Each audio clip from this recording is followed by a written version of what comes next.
what you may not see in yourself early on, someone else might. But if you don't give them a chance to see you, they won't. The topic of imposter syndrome is a very real thing, especially with early career people. What I would say is reach out because you've got nothing to lose. Make yourself visible and make yourself visible to the right people.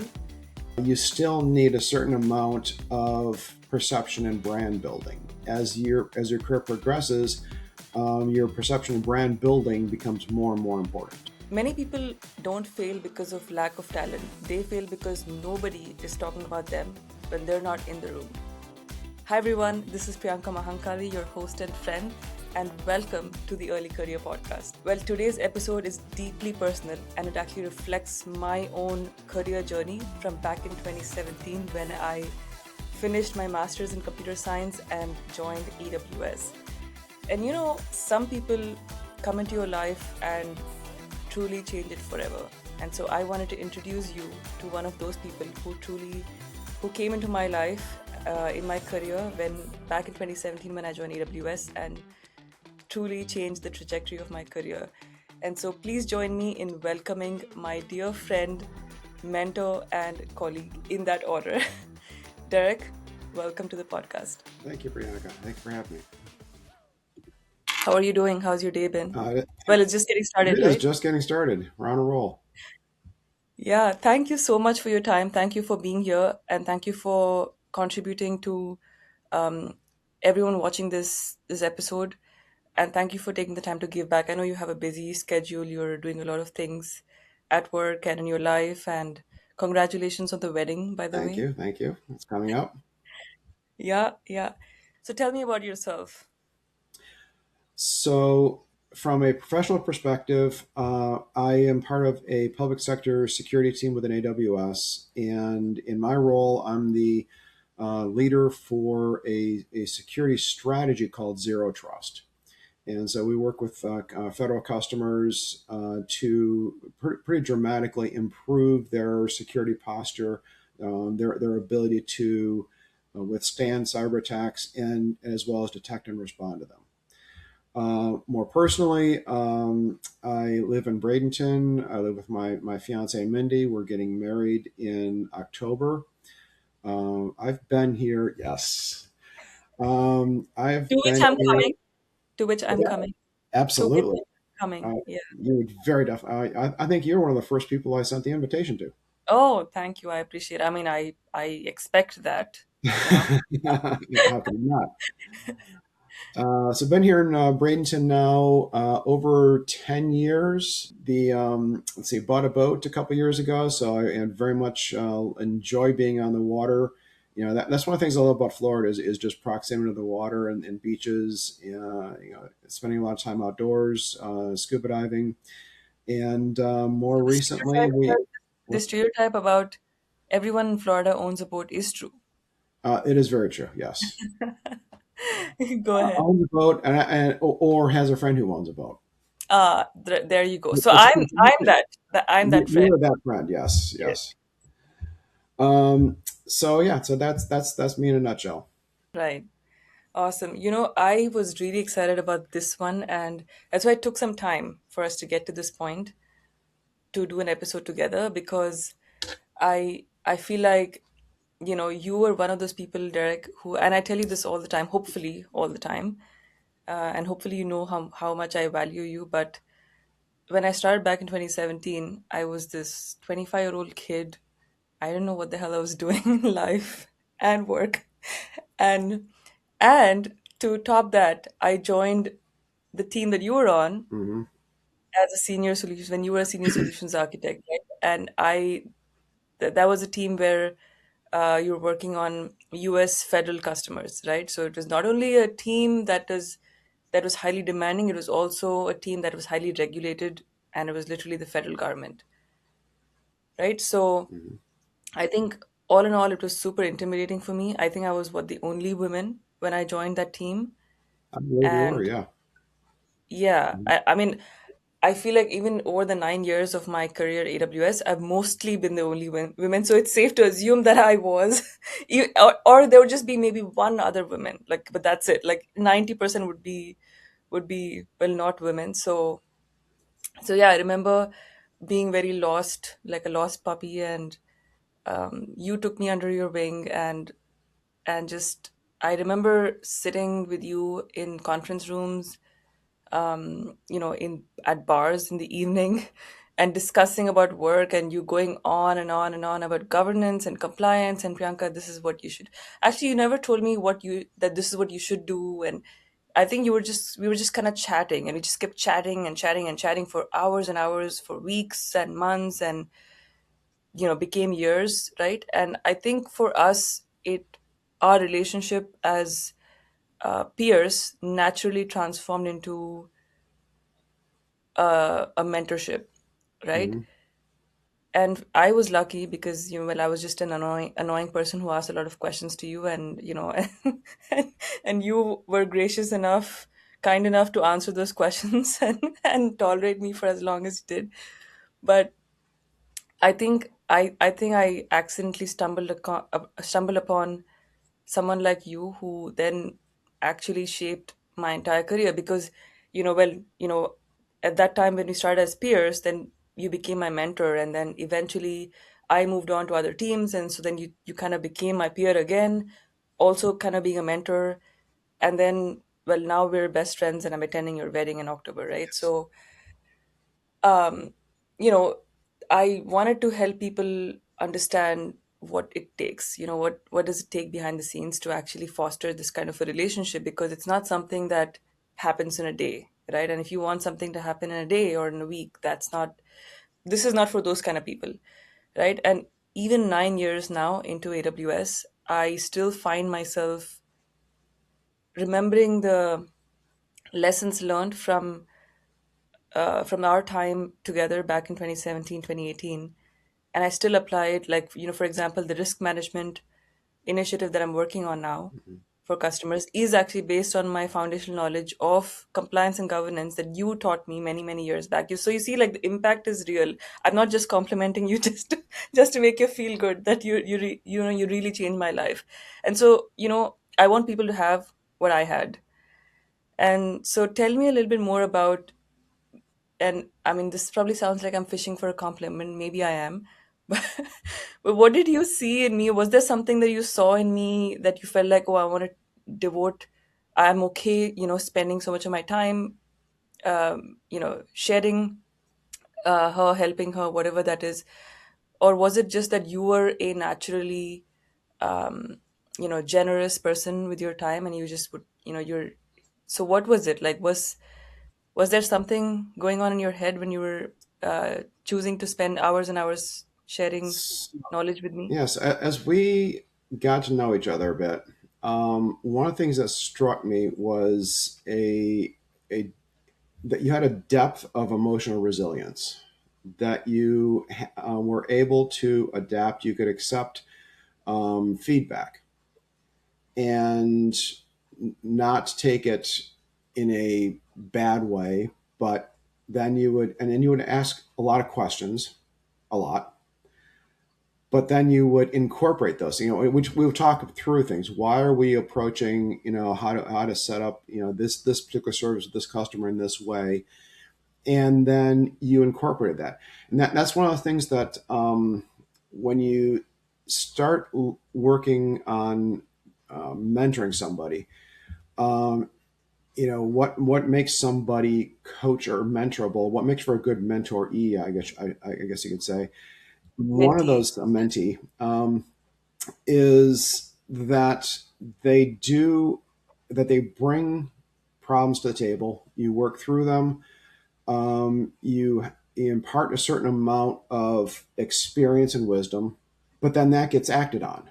It gets incorporated. Something happens with it, and you multiply it, and then every conversation turns into two or three actions, and each of those actions then turns into another conversation, and they turn in, so it keeps compounding and improving. It's that virtuous cycle that just keeps going around and around. I see. That is actually interesting. Yeah, you know what? I Now that you're saying it in this way, I do remember coming back to you and telling you, "Hey, Derek, you told me this 2 weeks back. I did this. Now, what do you think?" Yeah. And I think naturally that probably made you more invested. Oh, like she's doing what I she's working on it, in real time, so let me help her more. And then I guess I kept coming back over and over. I guess for me that was my way to re-engage with you, Mhm. right? Because like in a meaningful way, and not just like, hey Derek, just can you help me, but it was more like, hey, you told me this. And I think, naturally I feel like this comes down to the philosophy of how do you value people, right? And I think I always wanted to, I feel like I want to give value to people first before I get value from people. And so I think this was one of my ways of doing that, is to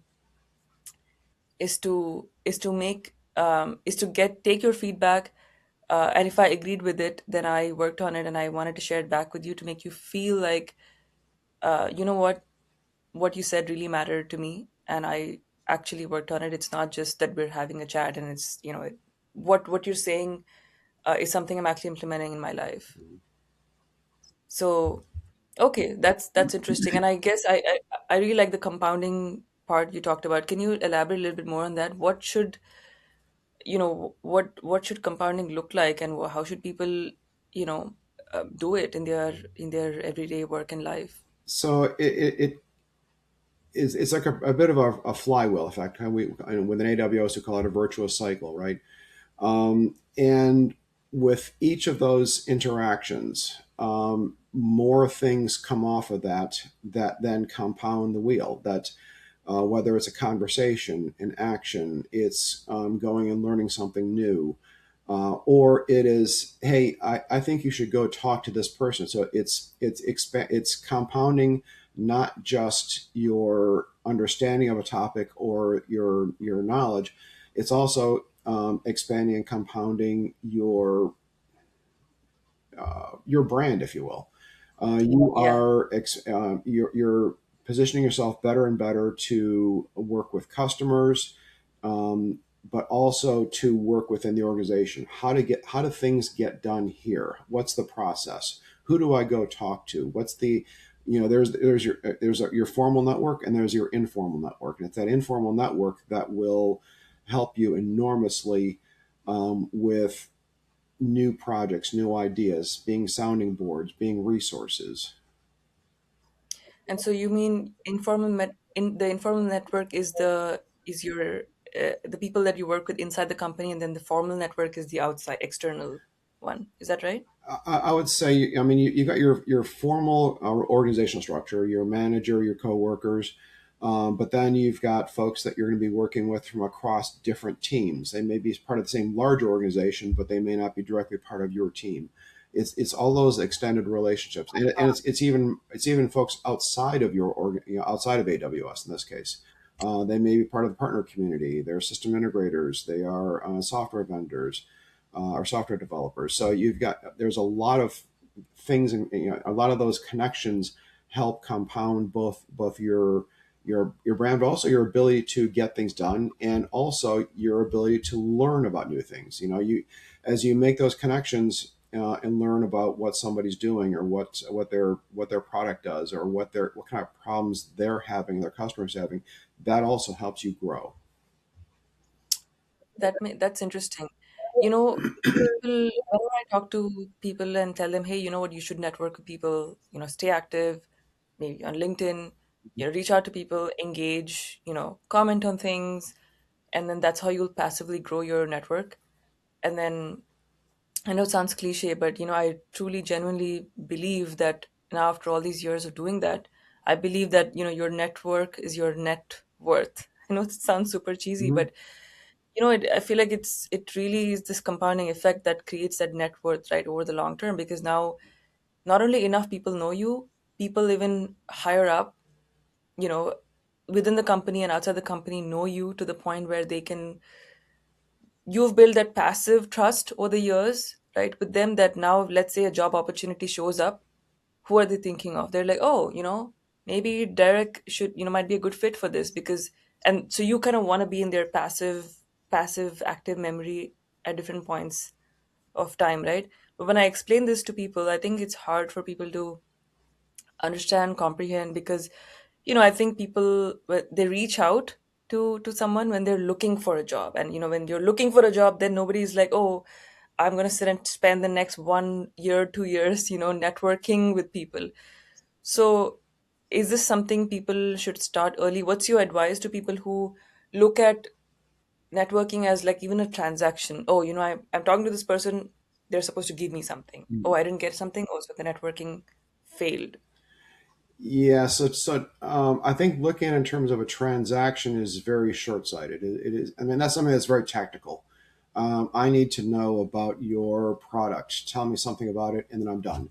Versus, hey, let's catch up. There's so many different people from both within and outside of AWS that I constantly run into at bigger events like our upcoming DC Summit, at reInvent, and other things that you see them maybe once or twice a year, but you interact with them through Zoom meetings and emails and everything else throughout the course of the year. Those folks will help you understand a lot more about the business, the environment that you're operating in, about the questions that come up, about the problems. I mean, ultimately, a big part of our, a huge part of our job as solutions architects is to help customers solve hard problems. And sometimes it's looking around corners to see the hard problem that the customer head doesn't even realize is coming towards them yet, and helping them prepare for those things down the road. And having that larger network, and fostering it and growing it over time really does help you adapt. You may come to a situation where you're working with a team outside of your own team. You're working with a partner that, and some, let's say something happens, that project gets derailed. Maintain that relationship over time. Still just check in and say, hey, how's things going? What are you up to? Because things have a way of coming back around.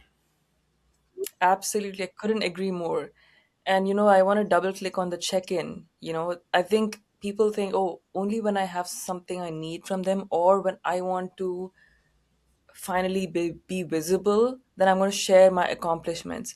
But I think people miss that middle journey, which is sometimes chatting with someone with no intention is actually the best thing to do, Exactly. because then the other person's also thinking, oh, are they just using me? Do they just want me for some need? Right? There's this psychological thought process going on in the back end, right, for both individuals. So I think like when you create enough of the number of check-ins, Mhm. and then let's say someday you actually come up with something where you need their help, they're going to help you it's because you didn't just create a relationship that is purely based on transaction, like the give or the take, Right. Yeah, I mean, right? when you're talking to somebody, if they think that you are just engaging with them because there's something that you need, okay, they're certainly going to help you out, in all likelihood. But if you're engaging with them and there's nothing, there's nothing that you want from them, then you'll develop more of a rapport, more trust, more openness, and it's that is the basis then for those future relationships. Absolutely. Yeah. And so if you guys don't believe me, listen to Derek. He's also saying the same thing. I think the intention is for more people to say the same thing enough so that there's a general consensus of what is required and what is necessary. And I think a lot of these, I think to build networking connections as well, because some people ask me, oh, what do I talk to some, like, okay, I'm going to reach out to them and then say what. So I think like for me having that in two things, I think for me I'm always trying to connect with myself. That's why I think before this podcast as well, before the recording, we took a minute to connect with ourselves, because we're sometimes we lose track of the intention of things. And so I always find a practice to connect with myself, but then I also like find ways that incorporate emotional intelligence to actually, like, maybe find out someone's interests. And maybe, like, for example, I was reaching out to one of our leaders within AWS whose video I saw on LinkedIn, where she talked about something called business value realization. And I thought, oh, that is actually interesting because now everything, because of AI, everything is becoming, a lot of things are getting automated. So now it's like, well, we're, what are the actual outcomes and how do we generate actual ROI, right? Mhm. So the conversations are shifting in that direction. And so she talked about an initiative in that area. And she's someone who's, higher up. And I didn't feel like, oh, because she's someone who's a higher up, I'm not going to reach out to her. What is she going to think of me? I just said, hey, because end of the day, they're humans. Everyone's a human being, right? Like even the biggest person in the world is still in the end a human being. So what is your advice to someone who feels the fear of reaching out to like someone who may be more senior to them, or naturally feels a sense of inferiority complex of, oh, maybe they'll judge me, or maybe I won't be enough, or having this sort of deep sense of imposter syndrome, especially while reaching out to senior leaders like yourself? I think the topic of imposter syndrome is a very real thing, especially with early career people. Um, what I would say is reach out. You've got nothing to lose. Many organizations, part of this is cultural. Many organizations like AWS encourage that kind of outreach. Senior leaders will almost always make the time. It may not be on your schedule, but it may be a few weeks down the road. But they'll make the time that they'll give you that 15 or 30 minutes to to have a conversation, to chat, to get to know them, to understand them, and that may well turn into other things, right? That may well turn into having sponsorship, for example, having those kind of relationships with your skip levels manager, for example. All of a sudden now you've got visibility to someone very senior in the organization, and they may well think, hey, you know what, I had the conversation with Priyanka about this, several weeks ago. you know you're top of mind. You have a presence, you have a connection that otherwise is invisible. So make yourself visible. Right. And so this is actually a very good segue. So, speaking about leadership and influence, right? So what you're saying basically is that perception is just as important as performance and hard work, right? How people perceive you. I would say they Uh, shift over. I think they shift over time. When your early career, your performance is the thing that establishes who you are and what you can do and those sorts of things. And so perception, perception is a relatively minor role of minor part of things. As you progress in your career, that maybe shifts to say 60% middle career, 60% performance, or 60% performance and about 40% perception. Late career, very senior, it's all perception. Okay, because you number one, you're no longer generally spending time deep in the weeds. So your ability to do a lot of things very directly is very limited. You are now working through other people. You are scaling your activities, your outputs for the organization. All of this stuff becomes through other people. You succeed through your team succeeding, and that now all of a sudden perception there. Think of perception as another word for reputation, right? So that's what precedes you, and that's going to be the thing that is what sticks in people's minds. The perception of you becomes their reality of you. Absolutely spot on. And I think for people in their early career, correct me if I'm wrong, but maybe they should start working. Yes, perception is not going to change their life in that first 5 years, but but they should definitely start working on that as a side note, or in their, keep that in their back pocket. Definitely, Because I think over time, as you said in the beginning, right, things compound. yes, Because even for me, over the 9 years, I feel like because I worked on that heavily, the visibility and the perception of things, initiatives that I worked on always got a lot of visibility, straight out the bat, because I was already visible. I had already created a certain brand. So now, it's funny because I've been coming up with all these initiatives over the years.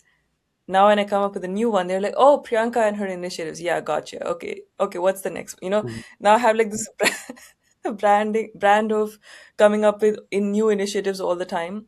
And so yeah, that's kind of become my brand. And I realized that lately because people are like, oh, okay, oh, Priyanka has a new initiative, let's hear what she has to say. Because they think it's something out of the blue, or not out of the blue, something different, something quirky, new, that's maybe never thought about, pushing the boundaries, limits type of thing. Because that's also my personality type. I like to push the limits and I like a good challenge.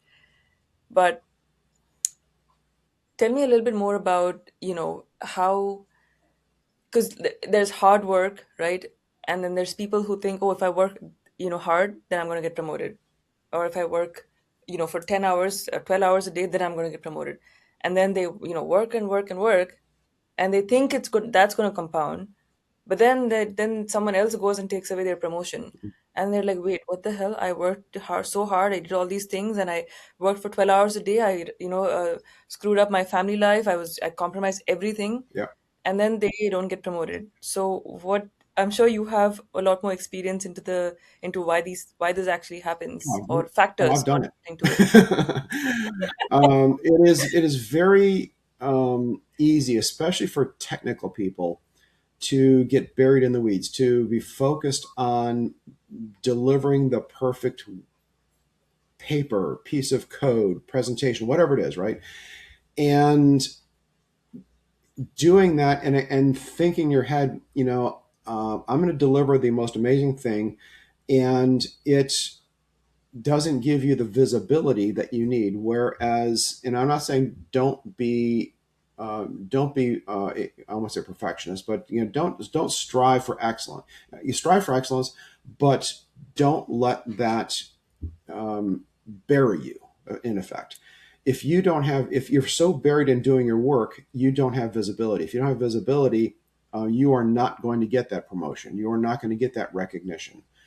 And I've done that myself in the past. And it takes time to learn, hey, this is not a good path. Number one, it it sets you up for failure because you're going at 100%, 110% for extended periods of time, and you burn out then.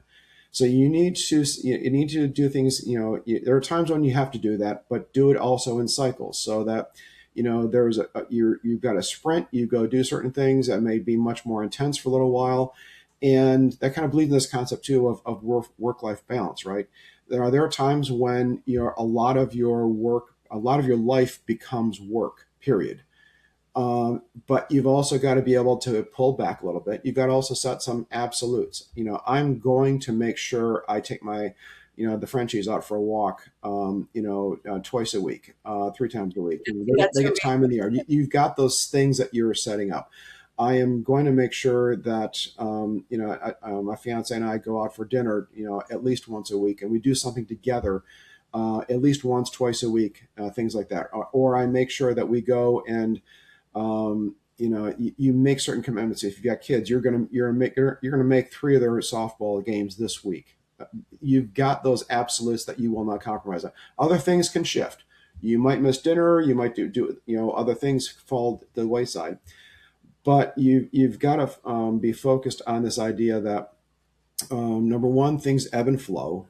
Number two, um, being the most technically competent person isn't always going to get you the promotion and the recognition, and it's not going to move you into leadership. You've got to pull back and recognize and say, take time, make it one of your tasks to say, hey, I need to update my body of work. I need to add this into my notes that I keep on myself. What did I do this week, this month, this quarter? And how does that reflect into my contributions to the company, and make sure that those things get surfaced. Okay, that becomes as much a part of your job as the technical thing that you're building and delivering. Absolutely. And I think yeah, I completely agree with that. And I think this brings us to the topic of focusing on, technical, but also seeing how whatever you're working on technically, how is it aligning to overall business goals, right? And how is it driving something, maybe like a top level initiative at a higher level?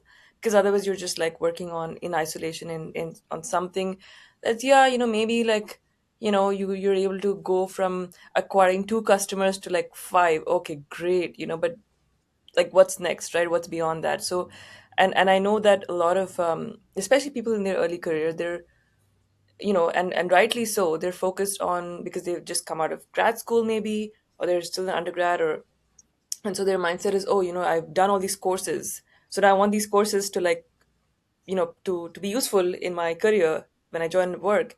And so then they start like implementing all of this knowledge that they've built, or that they've learned in school, in their career, and then they assume that, okay, now that I've used all this knowledge, I'm going to get promoted.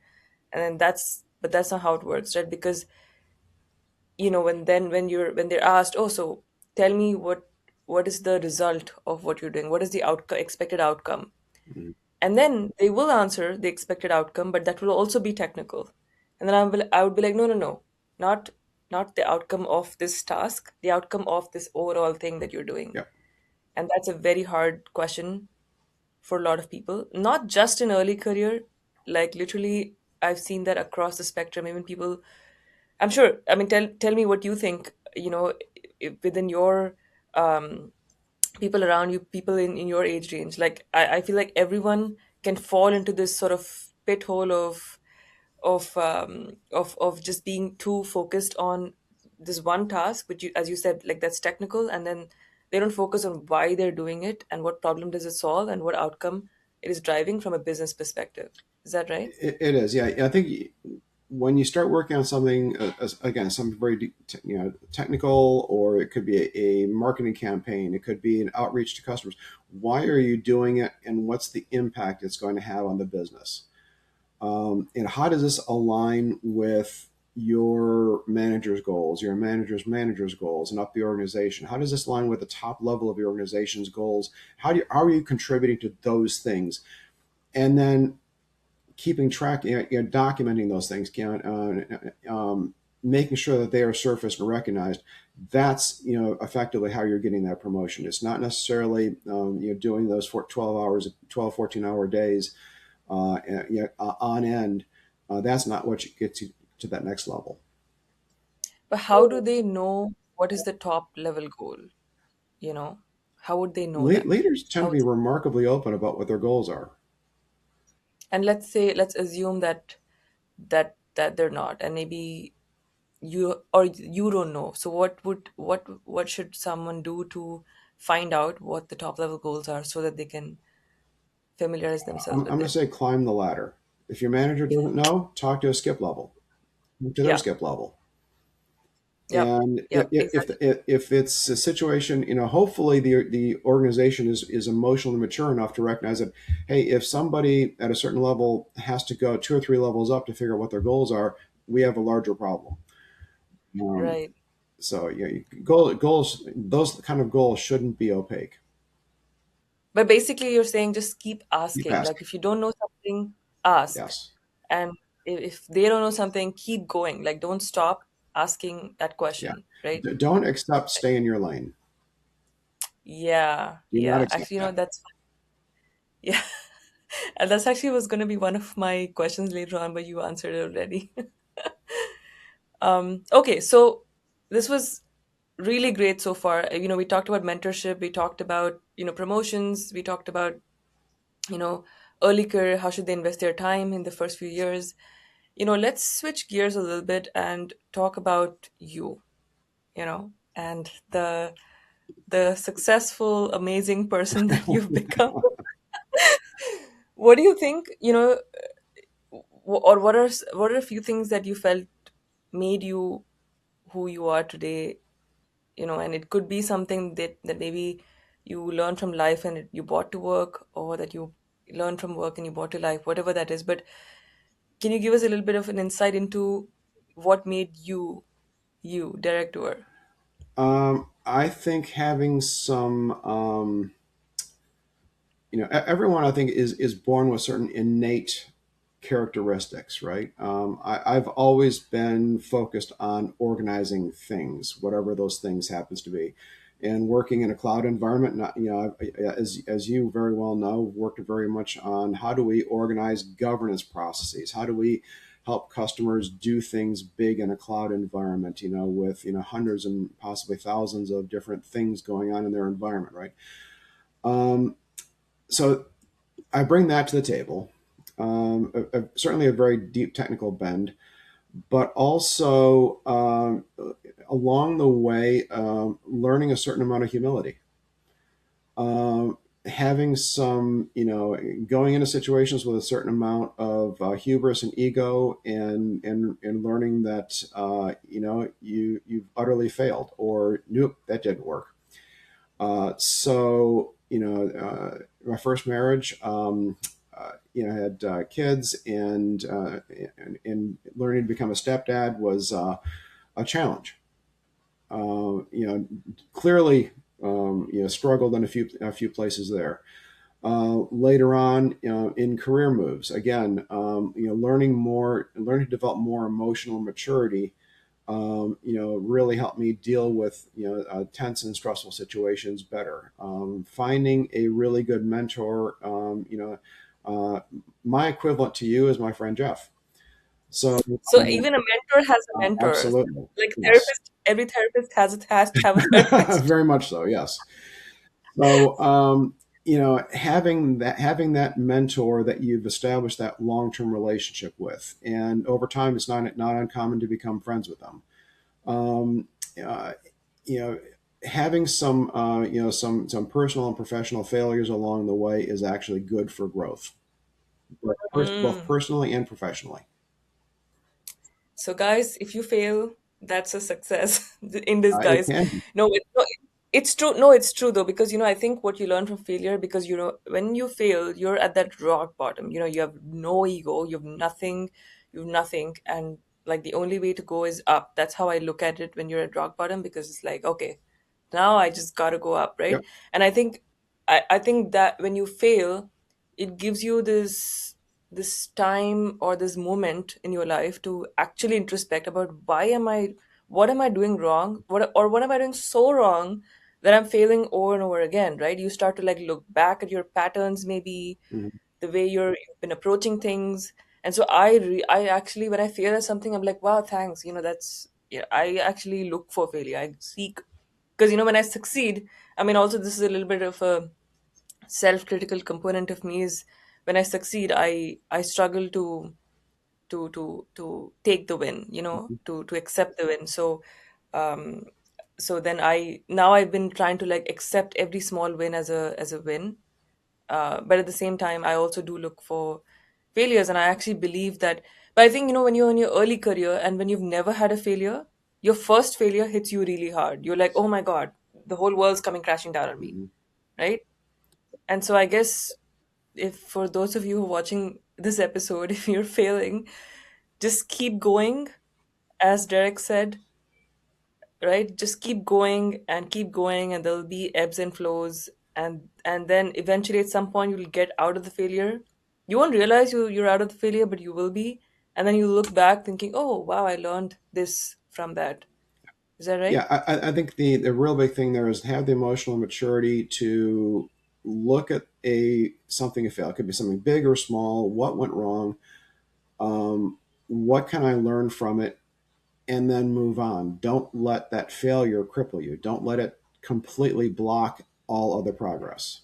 Learn from it, The move moving on. on is the problem. The moving on is the biggest It's a problem. huge problem. It's a huge hurdle, but you've got it. And you do it once, you get better at it. You do it again, you get better at it.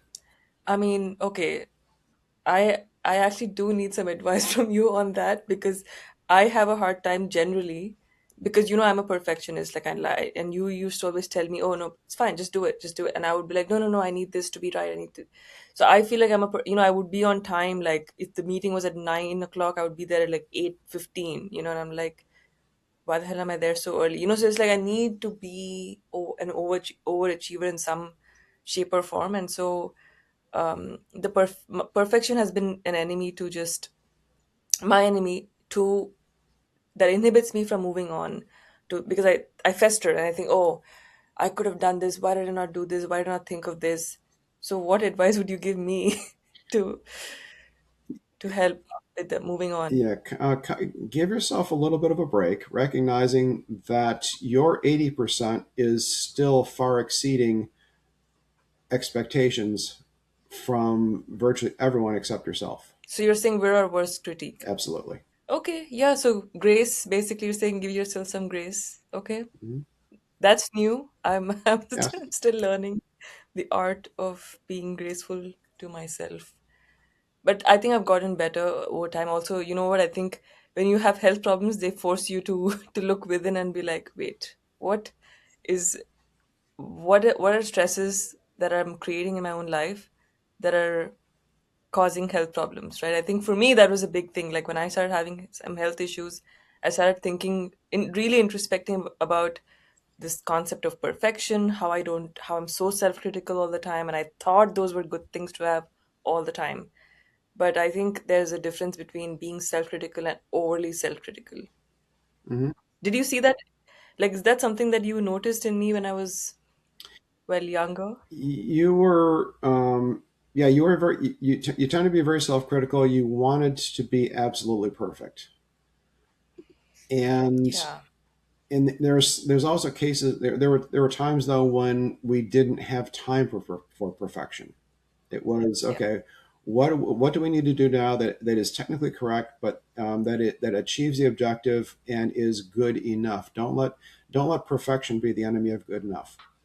All right. So let's switch gears now into, you know, the most the current hot topic, as you can guess, AI. I'm shocked. I'm Have shocked. you heard about AI before? So, I know that for people who are graduating, there's a lot of anxiety about how they're going to land, where they're going to land, if they're going to get a job. And then, of course, there's a whole workforce out there that that has been laid off, Mhm. and there's a lot of struggle. There's emotional challenges, financial challenges, all of those things. And so I'm constantly thinking about, oh, what advice to give people like that to actually relieve them a little bit of their anxiety, but also give them something to work on, right? So from that perspective, what skills do you think, or what human skills rather, do you think will become more valuable in the next 5-10 years? I mean, make a wild guess. There's no right or wrong, uh but that, along with, then what advice would you give people to work on now to upskill themselves? There's a lot to unpack there. Go Um, ahead. Yeah. I guess I would say start with still find a mentor, establish a mentoring relationship, but make it a useful mentoring relationship. You don't want to get into a mentoring relationship where you're meeting with a senior leader. You don't really have a lot to say. You're kind of listening, waiting for them to tell you stuff, but then you don't actually go do anything with what they're telling you. After a while, they're going to recognize, I'm just, I might as well be talking to a wall because nothing ever comes of this. So have a real set of things that you take to them, but have that mentoring relationship. Uh, it's not uncommon. You hear a lot of folks about developing relationships with their AI, whether it's Chat GPT or others, and the chat models, the LLMs have matured to the point where they're shockingly good at certain things. They can help. A big part of mentoring over time has always been number one, delivery of knowledge transfer. It's okay. Here's where you go to do this. Here's how you go do that. But the more important piece of it has always been the transfer of wisdom. I've been there. I've done that. And so typically your mentor is going to be someone who has been in your field, your industry for many more years than you have. Or in a field that is somehow irrelevant to you, right? And so what AI, with the advent of AI, the knowledge transfer part is easier. You can go talk to ChatGPT or Claude and figure out what you want to figure out about certain topics. What you don't have, and that essential human skill is understanding how to deal with ambiguity and passing along that wisdom. Your Chat GPT, your Claude is probably never going to tell you, okay, we've had a number of conversations on this topic, and you're ready to go deliver that immersion day. Okay, I see all these data points. I see how you talk to the customer here. I see what you did there.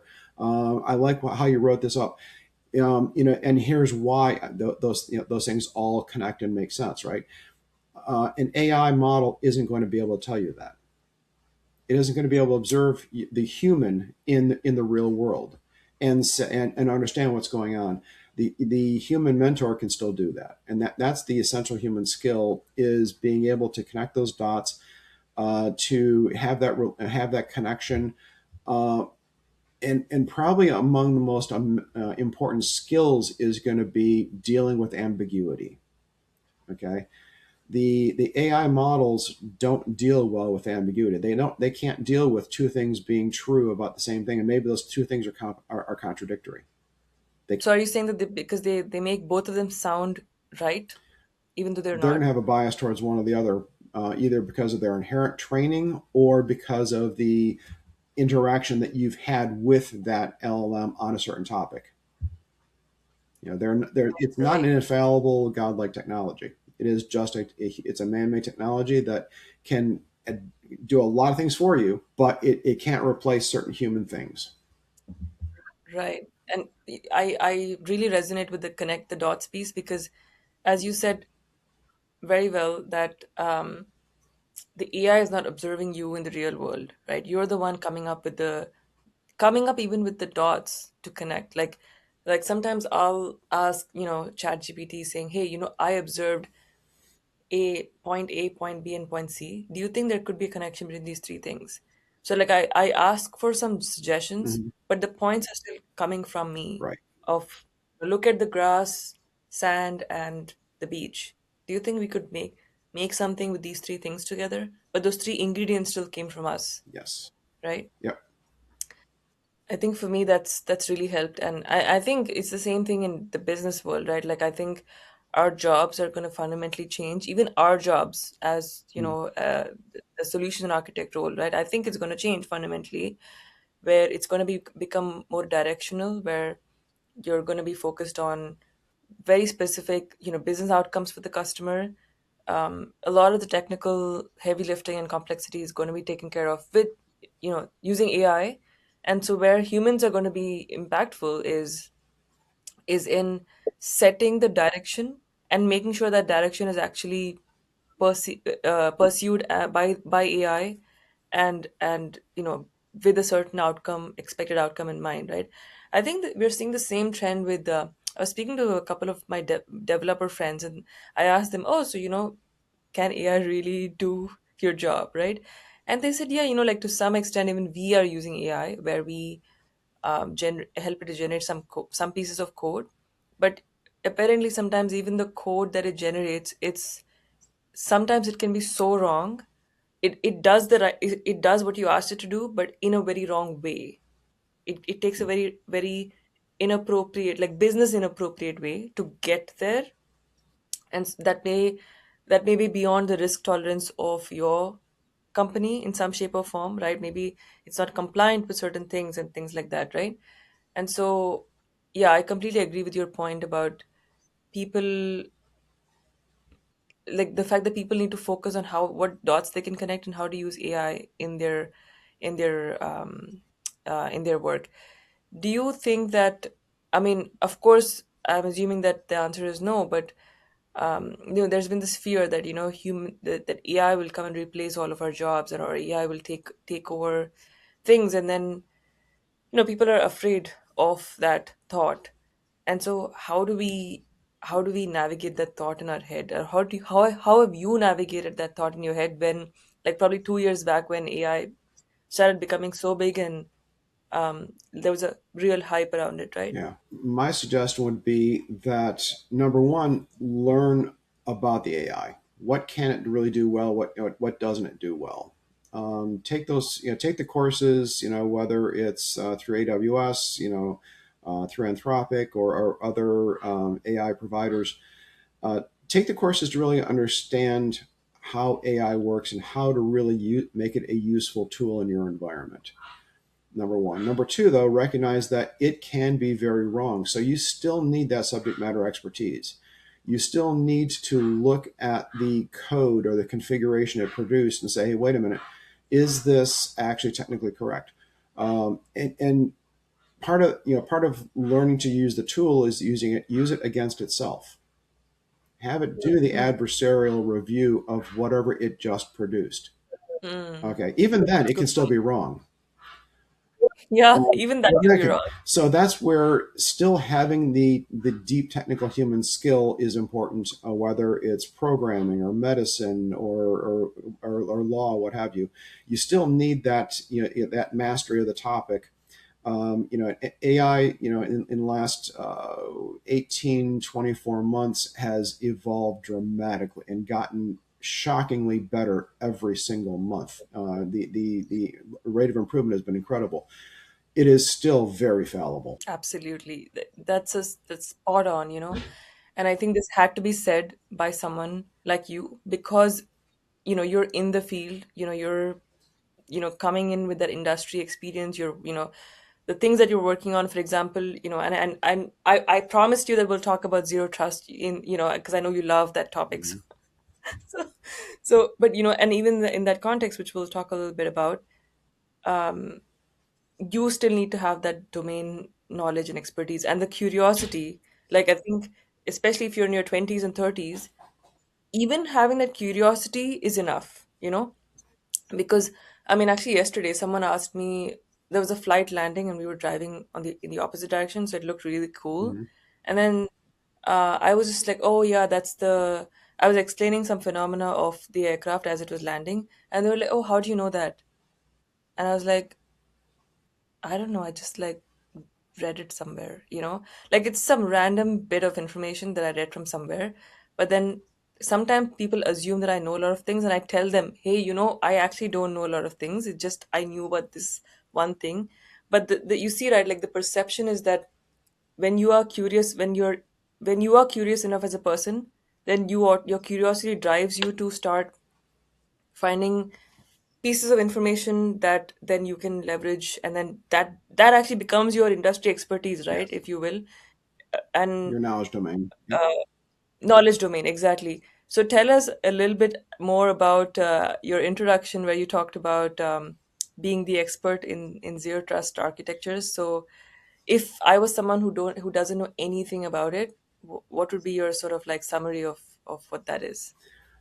So probably the 80,000 foot view, and I would argue that I'm clearly not the expert, but I spent a lot of time. You are. Don't be too humble. No, this is a place where you can completely brag. You are the Um, expert. Go. so zero trust, it's a security strategy.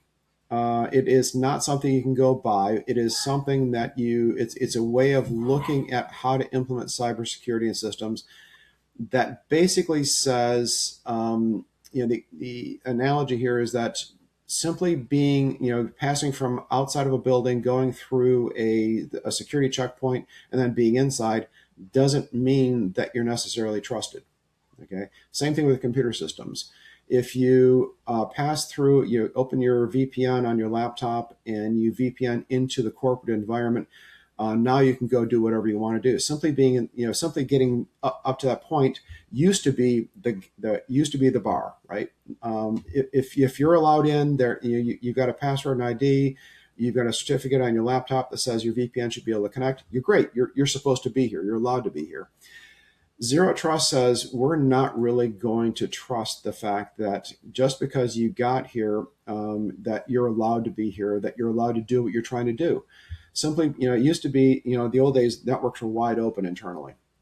A lot of customers are still that way, where once you're on their internal network, you can go, interact with almost any application. Now, things have gotten better. Everyone's doing authentication into systems now. There's a lot more improvements, but there's a lot more to be done to improve things. And it comes down to answering the question, um, you know, are you allowed to be doing the things you're trying to do using the device that you're using. So it's no longer just you. And it's how, how do we go to the technical depths of authenticating you are who you say you are? You're using a device that we also trust. Okay, and so now things get a lot. And again, this is in a corporate or an enterprise environment. But it is a combination of those things now to say, I am, I've authenticated. I gave the ID and password. I'm on a device that is now trusted. And I have this bunch of attributes, that say, here's my job role, here's my citizenship, here's my clearance level. All these things together feed them into a decision point that says, hey, all these factors together say, yes, you are allowed to go and access this system, or no, you're not. How did you, I mean, first of all, that was a really good 80,000 feet view and astronaut's view, let's call it that. How did you learn this? Or how did you learn that this was, you know, journeying back like a little bit?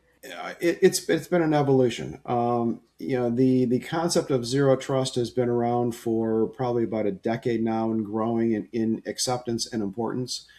It is a natural counterpart. A lot of my earlier work when I first joined AWS was very much focused on uh, uh, governance of larger environments. How do you set up a large environment for you've got 100 different developer teams? How do you set up an environment so they can all get their work done without stepping on each other? How do you do that in a way that is reproducible so that you can run that environment with an appropriate number of people running it? And how do you automate certain things more and more and more and more? Well, the flip side of management and governance has always been security. Who's allowed to do what, where, when? And as you then drive these kinds of things in the enterprise, it's been I've kind of intersected with the security strategy developed by a researcher at Forrester years ago, and he's still a very big advocate for John Kindervag. Uh, that has kind of melded together to say, okay, now let's look at, how do we really secure our customers in a cloud environment like AWS? And it's a combination of the management governance construct. It's a combination of the zero trust constructs and strategies to secure the larger environment. And then it's also, it's really kind of two phases. One is the larger environment that you're operating in. The second is the programs, the applications actually running inside of them. And so you kind of attack it from multiple directions, but it comes down to what's the most important thing that you need to protect, and what do you need to do to protect it? How do you apply that logic to say authenticated person, trusted device, and they have all the right attributes to let them access whatever they're trying to do? But when you in your early career, like, did you see yourself becoming this person? And like, how did you incrementally acquire this knowledge to like be to connect these dots that you mentioned to then become this person? So early career, probably no. Yeah, very early career, I was a programmer. Wait, what is very early and what is early? I don't know what is very For early. me, early career was 1990s.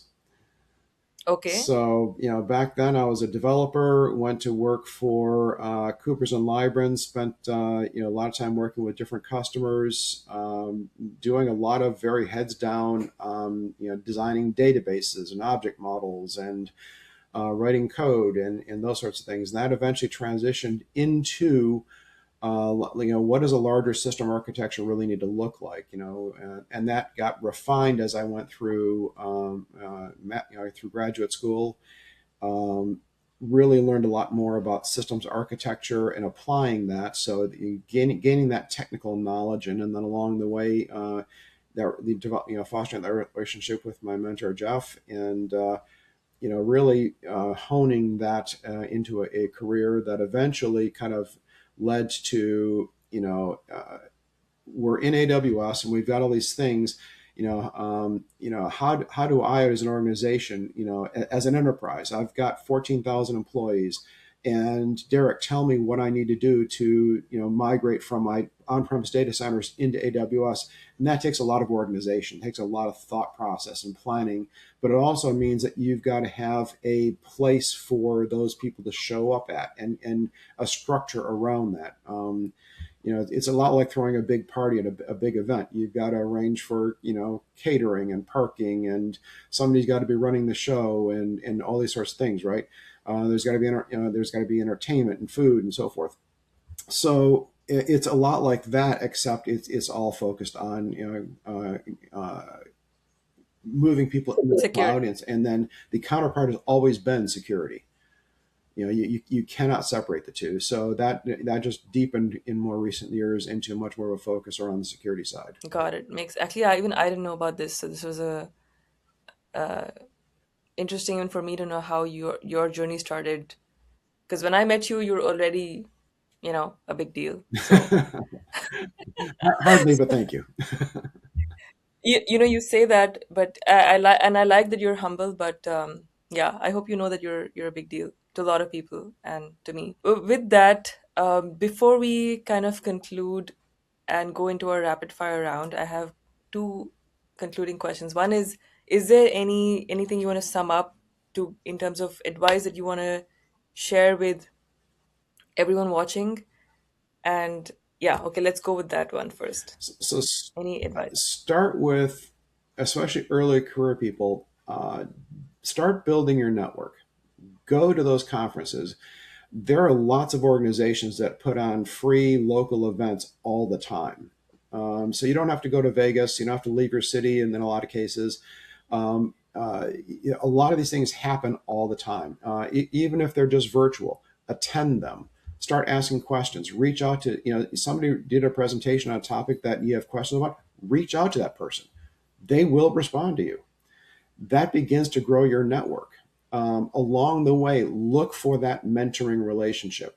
Find that person in the field or the industry that you want to grow into, and establish that relationship with them. If it's within your organization, there may be a formal mentoring or coaching program like there is in AWS. If there isn't, plenty of folks will still be more than willing to take you on as a mentor. And you're looking for someone who has experience in that field already.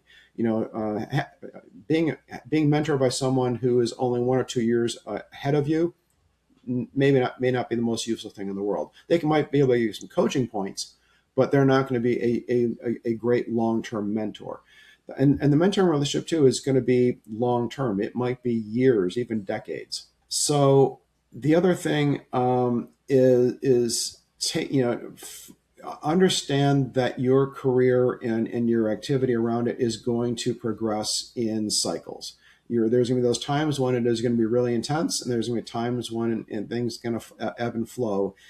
And recognize that, but recognize when things are really intense, what are your non-negotiables? You're going to take time for your partner, for your kids. You're going to take time for yourself. You need a certain amount of recovery time as a human being.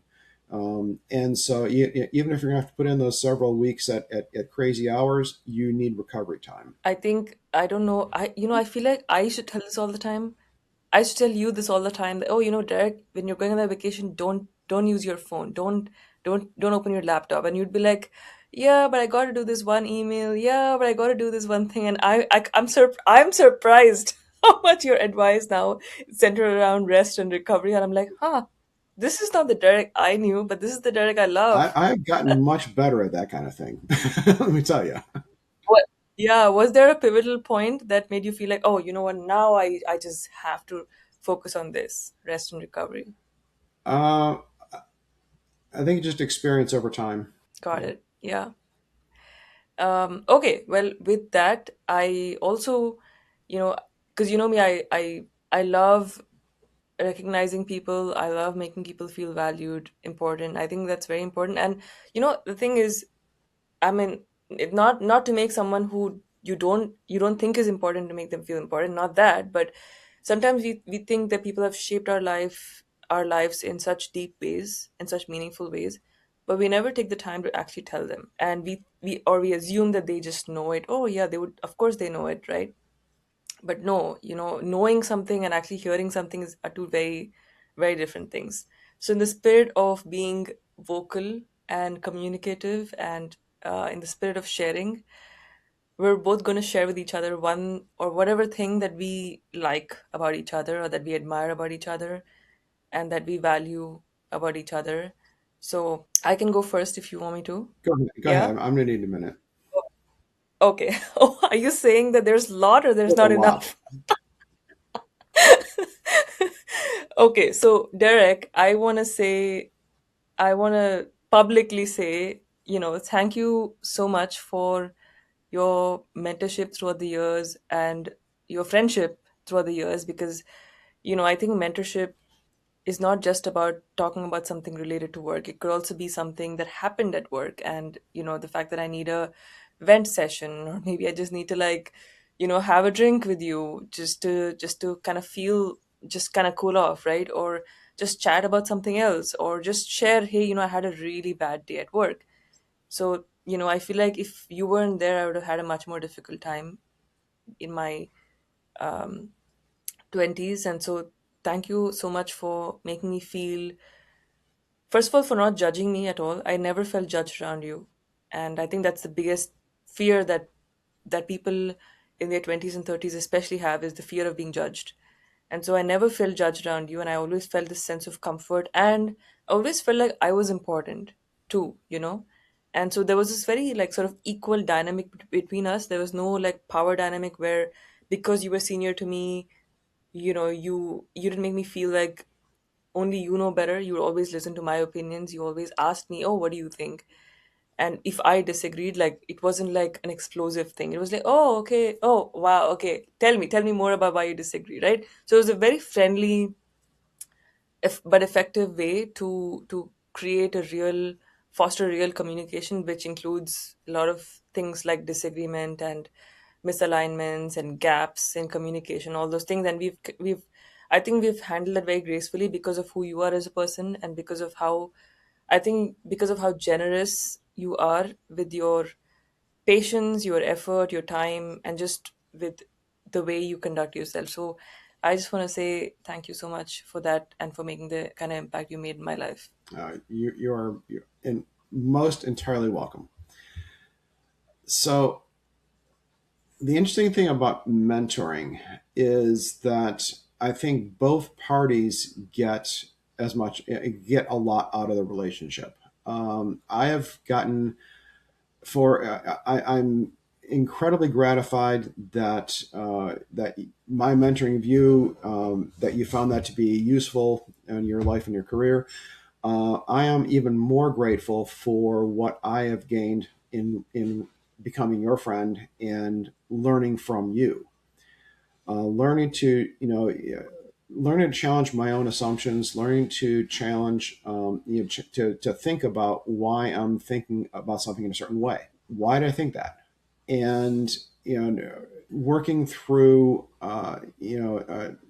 changing perceptions of myself, and then became and hopefully becoming a better mentor because of that. I've always absolutely loved your drive for learning, your focus on how do I, here's a new problem. Let's ramp up a new initiative around that. The constant churn of ideas, most of which turn out to be fantastically great, and those that don't, you learn from them and you move on.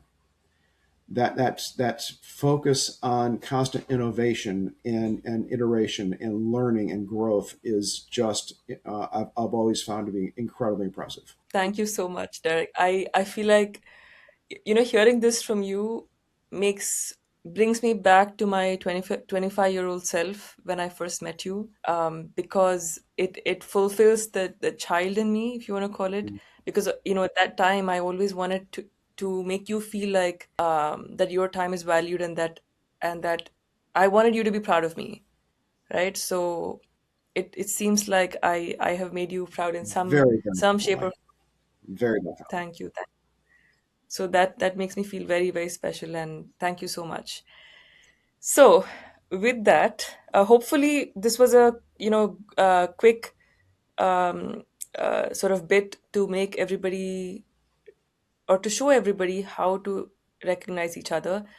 So yeah, if you have people around you that have made an impact in your life, please go ahead and recognize them, because I think it's very important to give back, and not just to give back, to also just to give, Mhm. right? Being selfless with recognition and showing people that you value them and making people feel special. When I hear something nice, it makes my day. So make someone's day.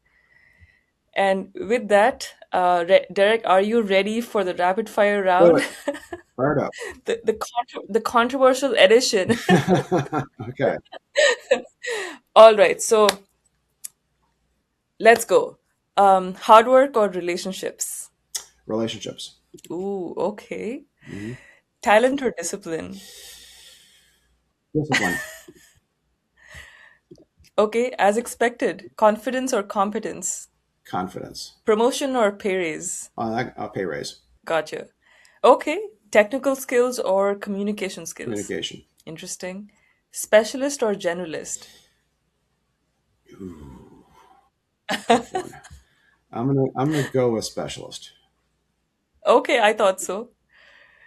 Okay, MBA or real world experience? Real world. Follow your passion or follow opportunity? Opportunity. Oh, interesting. I wasn't sure about that one. Hone your Be mastery liked, and hone your mastery, and everything else will follow. right? Okay, be liked or be respected? Respected. Speed or perfection? Speed. I know we talked about this. Yep. Okay, EQ or IQ? EQ. So, do young professionals today expect too much handholding from mentors? I don't know if they expect too much. I think that the newer generation has grown up with more mentors systematically, and so they look for more mentoring than possibly the older generation is comfortable delivering. Okay, are promotions always based on merit? No, no. Mm, I see. Um, you may have the most technically competent person or the best person, but if they are buried in the weeds and their work is invisible to leadership, they're not going to get the opportunities. They're Absolutely. not going to have that sponsor to say, hey, you know what? I talked to this person, and maybe we pulled them into this project because they were working on this, and that's related to that, and they could be a real value here.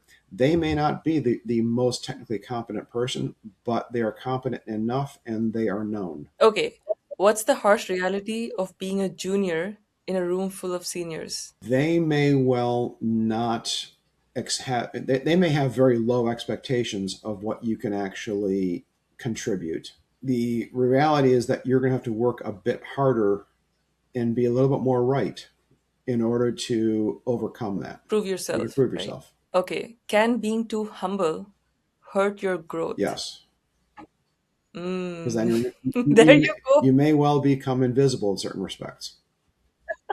You've contradicted your entire stance on this podcast. Again, I can state two things at the same time. They're contradictory. Oh And yeah, I can't do that that. that's a good point. Yeah. Okay, what makes someone worth mentoring?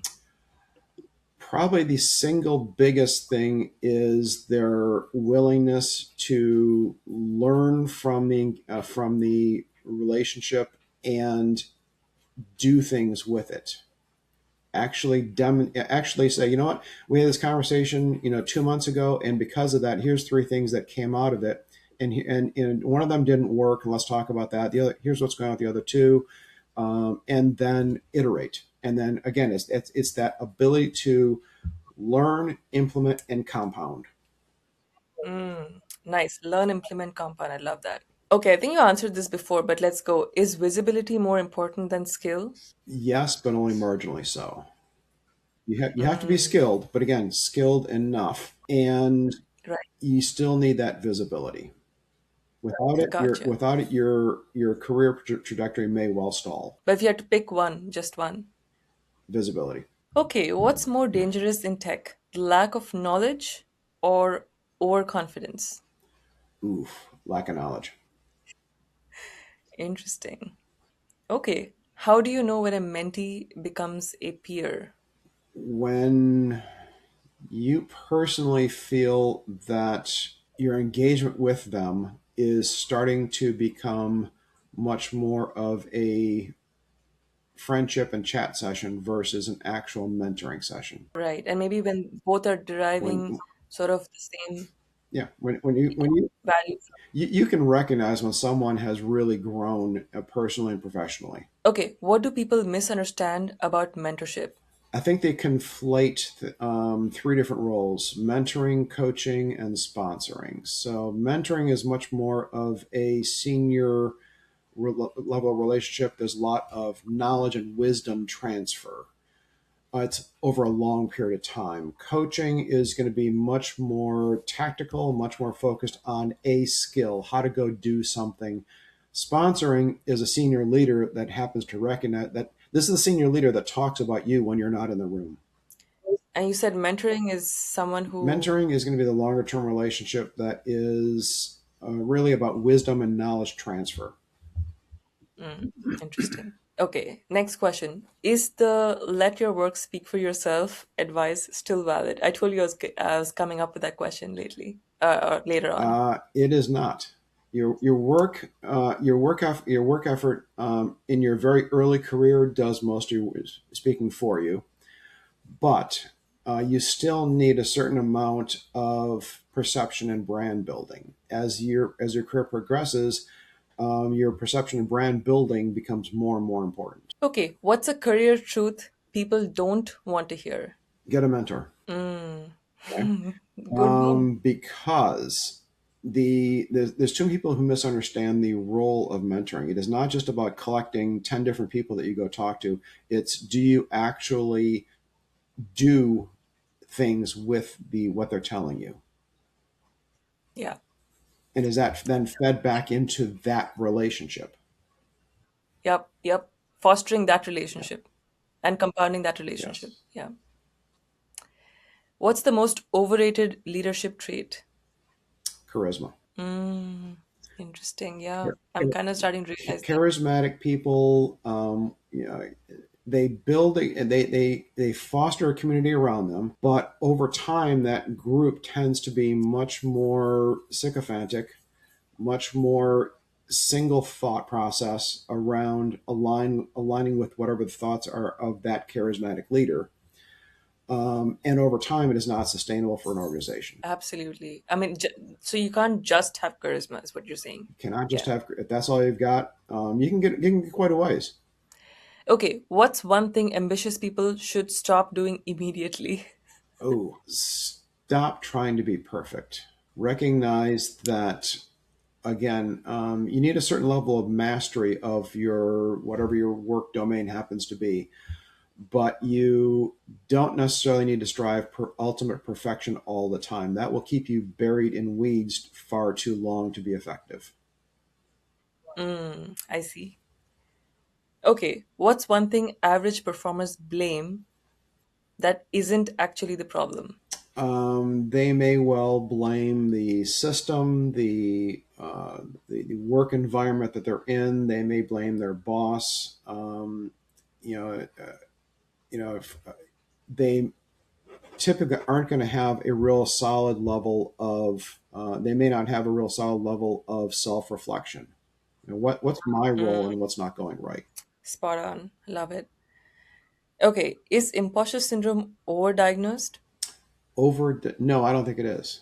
Um, if anything, it might be a little underdiagnosed, but the upshot there is that a lot of folks early career may come into an environment where they have technical knowledge from school, for example, but very limited knowledge of the domain they're working in. Especially if they are in a team. I mean, the situation you walked into, you joined a team where every other person on that team had at least 20 years of job experience in their roles already. Okay, so that's kind of big and intimidating. And makes a mentoring relationship all the more important, so that you do recognize that you've got a lot to offer. You got some things to learn, but that there's still a pathway to deliver real value and derive real satisfaction. Absolutely. Okay, have we become too sensitive to feedback as a society? I think we've don't teach well enough how to give good constructive feedback. Number one. Ooh, I love that. That's Um, my entire 9 years.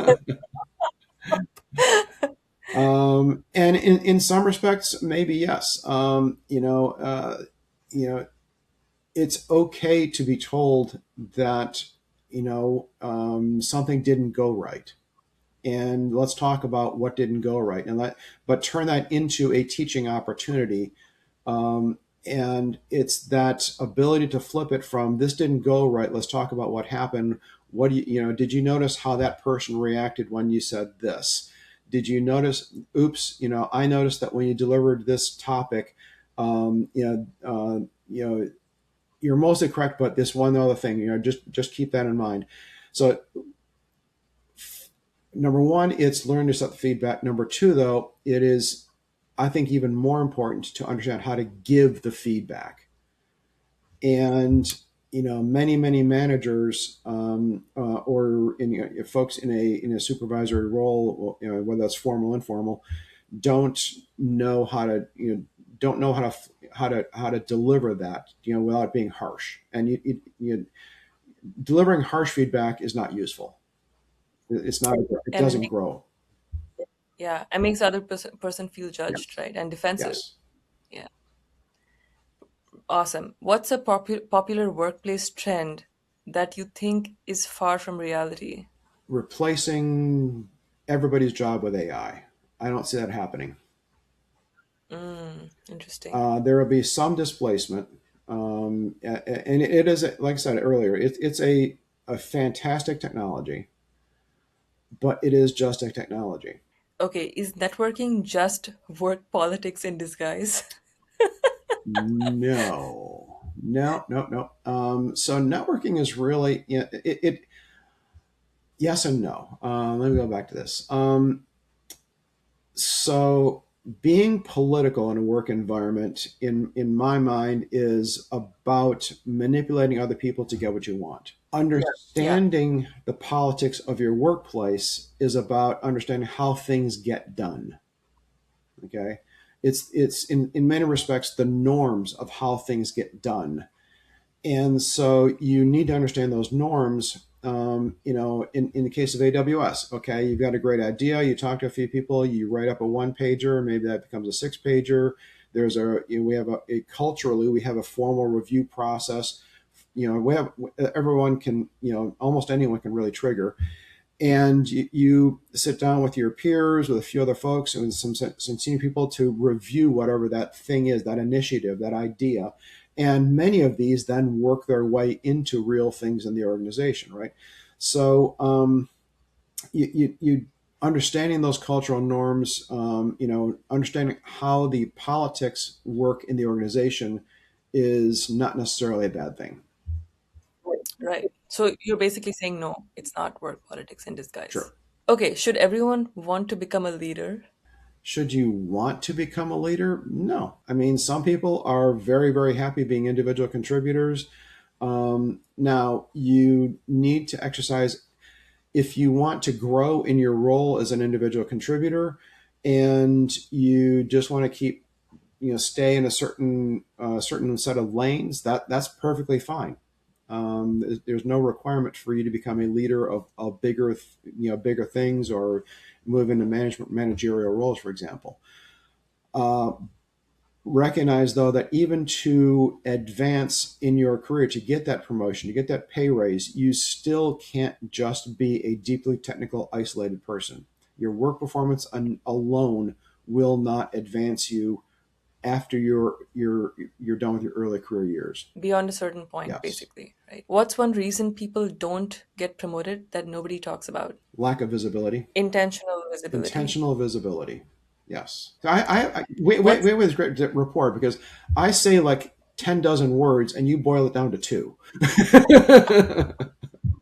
Hey, I'm learning, when you're becoming a content creator, then you start learning these things. So this is a learning journey for me too. But yeah, I mean, I was not a woman of few words. You know that. I could go on and on for like an hour, and then you would be the one saying, "Okay, so basically you mean this," and I'm like, "Yeah." So Yeah. I think we've just flipped roles. And I think we're like each other's equalizers, right? I like that. I like to call it that because like we complement each other Yes. energetically, and from a skill set perspective, like you know what I may be good at something and then you're good at something else, and then we kind of complement each other. And we've complemented each other or throughout the 9 years that we've known each other, which that's the cool part, not just the first time that we talked, right? Very true. What's one thing you wish you knew at 25? Oh, one You're like, thing. a lot of things. Do I want to open that can of worms? Um, being more systematic about visibility, about career Mm. visibility. And systematic being in bold. Yes, Yeah. definitely. Yeah. And that's what we talked about this entire episode, right? Is about the process of being systematic. I love Mhm. that. What's an opinion you've changed your mind about? Again, something we've spoken quite a bit about now is that, intense hard work and focus on what you're doing will lead to good outcomes. Okay, last question, and the most important one of all is what's keeping you happy right now? What's keeping me happy? Multiple things. Number one, from a work perspective, intellectual curiosity. The work that I'm doing around zero trust is constantly fascinating and interesting. It keeps me engaged. Working with customers to understand, how to improve the security posture of their environments for enterprises, for critical infrastructure, for various types of organizations, is very, very gratifying. The other thing, honestly, is that personal life is in balance. I'm at peace, and I'm very happy. I that you have no idea how happy that makes me to hear that you're at peace, no matter what you're doing. So yeah, that's really nice to hear. So with that, we've concluded our rapid fire round. Just to kind of close this entire episode, one last question. When you first met me in 2017, what did you see in me that I couldn't yet see in myself at that time? I saw a formidable leader. I saw the statue inside the stone.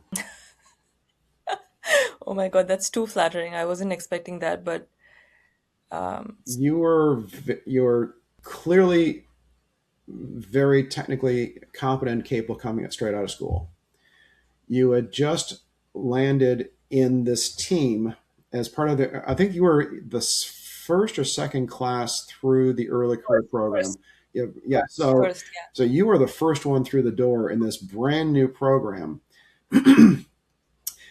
and excuse me, and the upshot there is you landed on a team where, like I said, everyone already had decades of experience. All of us, not just in our various fields, but also working with federal government customers. We'd all been there for a very long time, and so, but what I saw, was an opportunity to help you grow into that team and into that role, but recognizing that you had a depth of emotional intelligence, of emotional resilience, that you could make this transition, that you can grow into this. You did have a little bit of the imposter syndrome thing going on early. Early, you were like, wait a minute. You expect me to go into a room and tell a bunch of very, very senior government officials that this is how they should do things in the cloud? I'm like, absolutely. Oh yeah. Oh yeah. And I was like, are you sure this is what you want me to do? Like tell someone twice my age what they should do, and you're like, Yeah. yeah. And I'm like, how?